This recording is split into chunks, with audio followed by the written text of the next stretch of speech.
CIST, une douleur qu'aucun parent au monde ne devrait avoir à subir, et pourtant, Cristiano Ronaldo a vécu un véritable cauchemar en avril dernier. Plusieurs mois auparavant, la star de Manchester United et sa femme se réjouissaient sur les réseaux sociaux de l'arrivée prochaine de leurs jumeaux, et on savait même qu'il s'agirait d'une fille et d'un garçon.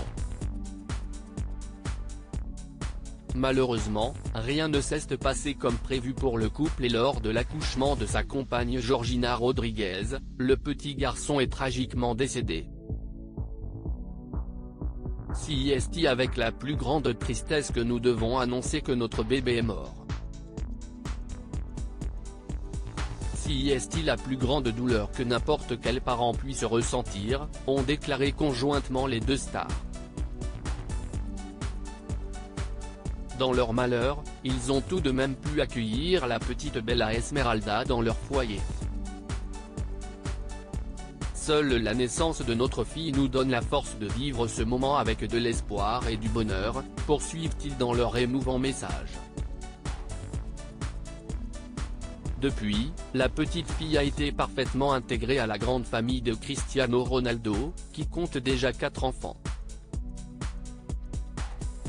Si les choses vont mieux, la blessure reste bien présente pour le champion de 37 ans, qui s'est confié en début de semaine sur la période très difficile qu'il a vécue face au journaliste Piers Morgan, dans une interview qui a beaucoup fait parler.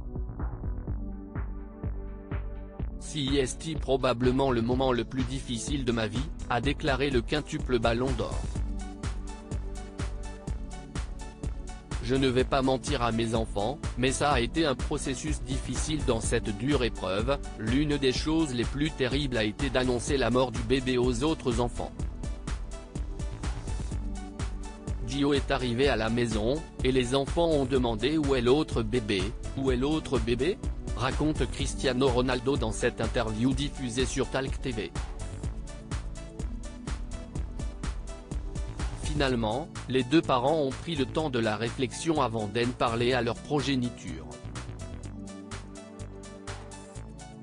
Après une semaine, je me suis dit, soyons francs, et soyons honnêtes avec les enfants, disons que, Angel, CIST son nom, est allé au paradis, ajoute l'ancien coéquipier de Karim Benzema, avec qui il n'a pas été très sympa dernièrement, avant de conclure sur ce sujet compliqué pour lui: ce que j'aime le plus est qu'Angel fait tout de même partie de leur vie. Je ne vais pas mentir à mes enfants, mais ça a été un processus difficile.